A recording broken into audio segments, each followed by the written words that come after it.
Hi students, इस video में हम डिस्कस करेंगे सैनिक स्कूल एंट्रेंस एग्ज़ाम 2022 का क्लास 9 का क्वेश्चन पेपर। आज हम डिस्कस करेंगे सेक्शन डी सोशल साइंस के 25 क्वेश्चंस।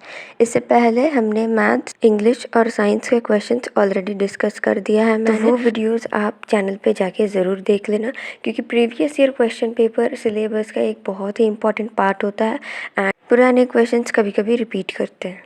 ओके, सो स्टार्ट करने से पहले जिन्होंने चैनल को अभी तक सब्सक्राइब नहीं किया है, काइंडली सब्सक्राइब कर दें चैनल को और साथ ही बेल आइकन को ऑन करके ऑल पे सिलेक्ट करके नोटिफिकेशंस को ऑन कर दें, ताकि जब भी मैं कोई भी सैनिक स्कूल से रिलेटेड वीडियो अपलोड करूं तो वो सबसे पहले आपको ज़रूर मिले। सो स्टार्ट करते हैं first question. Industry which processes raw material obtain from ocean is called. First, agro based industry, marine based industry, mineral based industry या फॉरेस्ट बेस्ड इंडस्ट्री। ओशन यानी महासागर से प्राप्त हुए रॉ मटेरियल्स को जो इंडस्ट्री प्रोसेस करता है उसे क्या कहते हैं?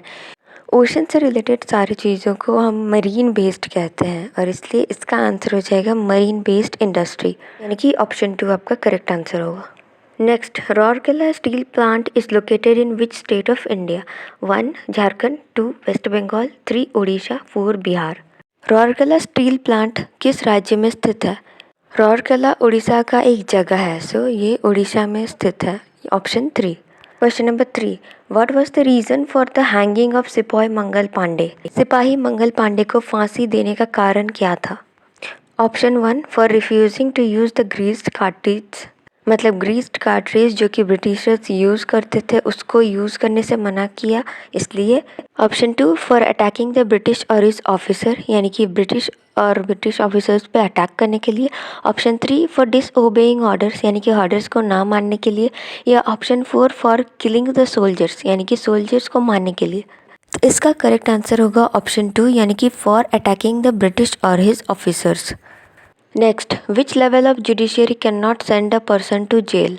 जुडिशियरी यानी कि न्याय का कौन सा लेवल एक इंसान को जेल नहीं भेज सकता है? ऑप्शन 1 सुप्रीम कोर्ट, ऑप्शन 2 न्याय panchayat, option 3 high court, option 4 subordinate court.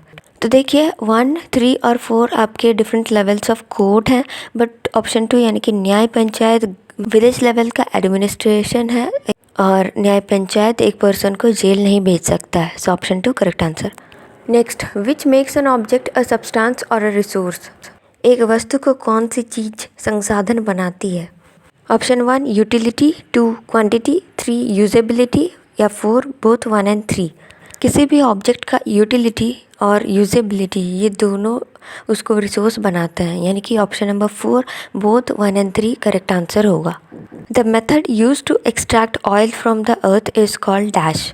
1 shaft mining, 2 drilling, 3 open cast mining, 4 Kwaring.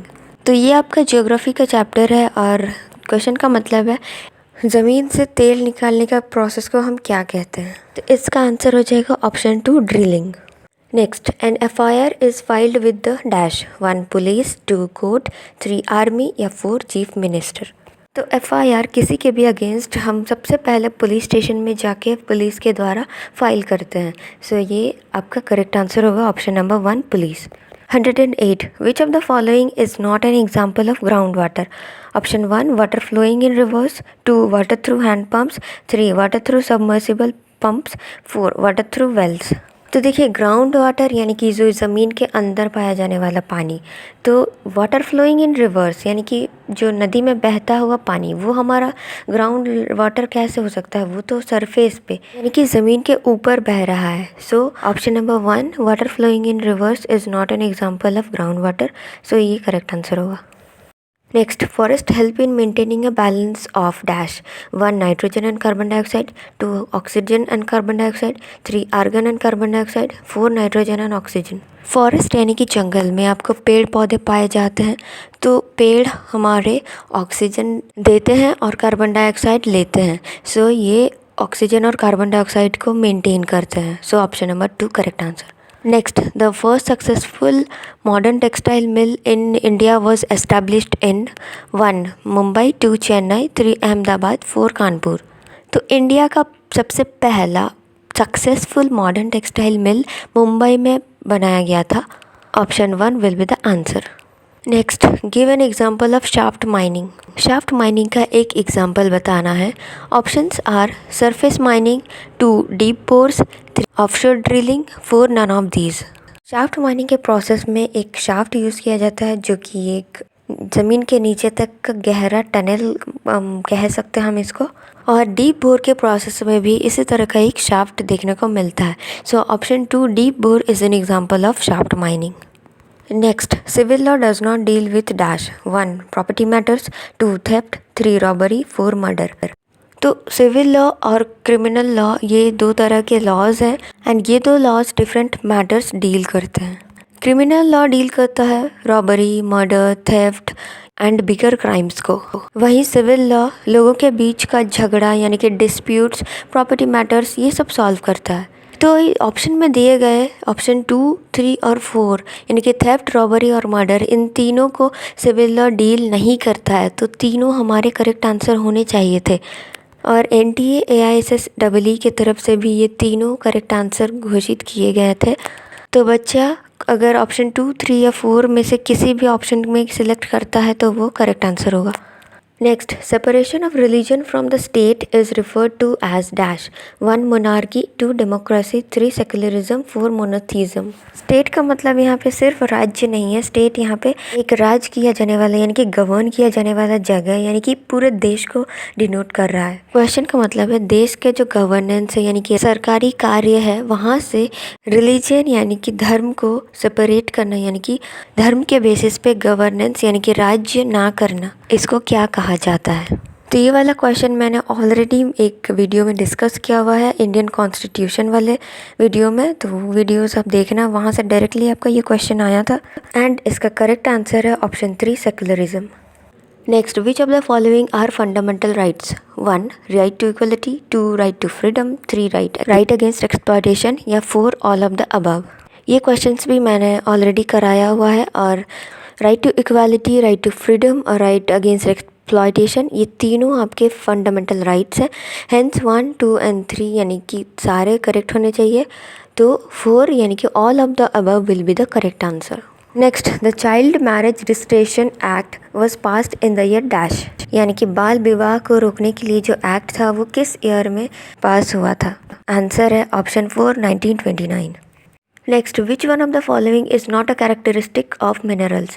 1 they are created by natural processes, 2 they have definite chemical composition, 3 they are inexhaustible, 4 their distribution is even।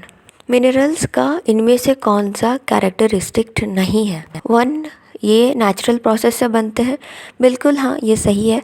They have definite chemical composition, इनका एक definite chemical composition. They are inexhaustible, ये कभी ख़त्म नहीं होंगे, बिल्कुल नहीं, ये गलत आंसर है, ये इनका कैरेक्टरिस्टिक नहीं है। देयर डिस्ट्रीब्यूशन इज़ इवन, ये भी गलत है। ये सारे जगहों पे एक मात्रा में नहीं पाए जाते हैं, हर जगह अलग अलग अमाउंट में ये मिनरल्स हमें मिलते हैं, तो ये भी गलत है, ये कैरेक्टरिस्टिक नहीं है। यानी कि ऑप्शन 3 और 4 मिनरल्स के कैरेक्टरिस्टिक नहीं है, तो ये दोनों करेक्ट आंसर होंगे। तो इनमें से कोई भी आंसर को अगर बच्चा करेक्ट करता है तो उसको पूरे मार्क्स दिए जाएंगे, क्योंकि एग्ज़ाम में तो एक ही ऑप्शन को सिलेक्ट करना रहता है। इसलिए अगर 2 या 3 या सारे ऑप्शन अगर सही होते हैं तो कोई भी ऑप्शन को अगर वो टिक करता है करेक्ट में से तो उसे पूरा मार्क्स दिए जाते हैं। Next, who was the first governor general of free India? आज़ाद भारत का सबसे पहला गवर्नर जनरल कौन थे? 1 C Raja Gopalachari, 2 doctor Rajendra Prasad, 3 Sardar Vallabhbhai Patel, 4 Pandit Jawaharlal Nehru. So independent India के फर्स्ट गवर्नर जनरल थे सी राजा गोपालाचारी यानी कि option number 1। Next, contaminated water causes dash 1 malaria, 2 dengue, 3 swine flu, 4 jaundice. Contaminated water यानी कि मैला या गंदा हुआ पानी इनमें से कौन सी बीमारी को फैलाता है? तो आप जानते हैं मलेरिया डेंगू मॉस्कीटो के काटने से होता है, स्वाइन फ्लू वायरस के थ्रू होता है एंड ऑप्शन 4 जॉन्डिस आपका गंदे पानी के थ्रू होता है। So option 4 will be the correct answer. The president appoints dash members of Rajya Sabha 1 12 2 15 option 3 14 option 4 20। Question है प्रेसिडेंट राज्यसभा के कितने मेंबर को अपॉइंट करता है? तो ये क्वेश्चन भी मैंने इंडियन कॉन्स्टिट्यूशन एंड गवर्नेंस के क्वेश्चन आंसर वाले पार्ट में कराया था और ये भी आपको डायरेक्टली पूछा गया है। एंड इसका करेक्ट आंसर होगा ऑप्शन 1, 12 मेंबर्स। नेक्स्ट है growing vegetables, flowers, fruits and decorative plants for commercial use is known as dash. यानी कि सब्जी, फूल, फल और सजाने के लिए पौधों का जो कमर्शियल यूज़ है इसे क्या कहते हैं? तो विटिकल्चर आपका ग्रेप्स का खेती को बोलते हैं, सेरीकल्चर है आपका यूज़ एंड पिसिकल्चर है मछलियों का उत्पादन। सो ऑप्शन 3 हॉर्टिकल्चर इसका करेक्ट आंसर होगा। Next, the monazite sands of Kerala are rich in 1 uranium, 2 thorium, 3 platinum, 4 कोल। तो केरला का मोनाजाइट सैंड्स इनमें से कौन से एलिमेंट में रिच है, यानी कि इनमें से कौन सा एलिमेंट बहुत ही हाई अमाउंट में वहाँ पे पाया जाता है? सही उत्तर होगा इसका option 2 thorium. Next, what are the devotees of Vishnu called? 1 Vaishnavas, 2 Nayanars, 3 Lingayats, 4 Chishti. बहुत ही इजी क्वेश्चन, इसको तो आपको देखने से ही आपको आना चाहिए। सो विष्णु के डिवोटीज को वैष्णव कहते हैं। ऑप्शन नंबर 1 करेक्ट आंसर होगा। Justice Sachar Committee was set up to look into the marginalization of dash. 1 Hindus, 2 Muslims, 3 Sikhs, 4 Parsis. तो जस्टिस सचर कमेटी ये सेटअप किया गया था मुस्लिम्स के मार्जिनलाइजेशन के मैटर को देखने के लिए। मार्जिनलाइजेशन का मतलब है किसी भी कम्युनिटी या संप्रदाय के लोगों को उपेक्षा करना। सो इसका आंसर 2 मुस्लिम्स होगा। Next, who gave the call back to Vedas? इनमें से किसने कहा कि चलो फिर से वेदों की ओर चलते हैं? 1 राजा राम मोहन रॉय, 2 ताराबाई शिंदे, 3 ज्योतिबा फुले या 4 स्वामी दयानंद सरस्वती। आप सभी जानते हैं डीएवी स्कूल के जो प्रतिष्ठाता यानी कि स्वामी दयानंद सरस्वती, और डीएवी का फुल फॉर्म है दयानंद एंग्लो वैदिक, यानी कि वेदों के कल्चर को अभी भी डीएवी स्कूल्स में माना जाता है, यानी कि इसका करेक्ट आंसर होगा option 4 Swami Dayanand Saraswati. Next and the last questions. MLAs are the elected representatives of dash. 1 state legislature, 2 Rajya Sabha, 3 Lok Sabha, 4 जिला परिषद। तो MLAs स्टेट लेजिस्लेचर के इलेक्टेड रिप्रेजेंटेटिव्स हैं, यानी कि ऑप्शन नंबर 1 करेक्ट आंसर होगा। तो ये थे सोशल साइंस का 25 क्वेश्चंस। अब बचे हमारे इंटेलिजेंस के क्वेश्चंस। तो आपका रिस्पांस अच्छा रहेगा तो उसका भी वीडियो मैं अपलोड करूँगी। सोशल साइंस के कुछ चैप्टर्स मैंने ऑलरेडी डिस्कस किए हुए हैं और वहीं से क्वेश्चंस आपको मिलते भी हैं, तो इन वीडियोज़ को ज़रूर देख लेना। मिलते हैं नेक्स्ट वीडियो में।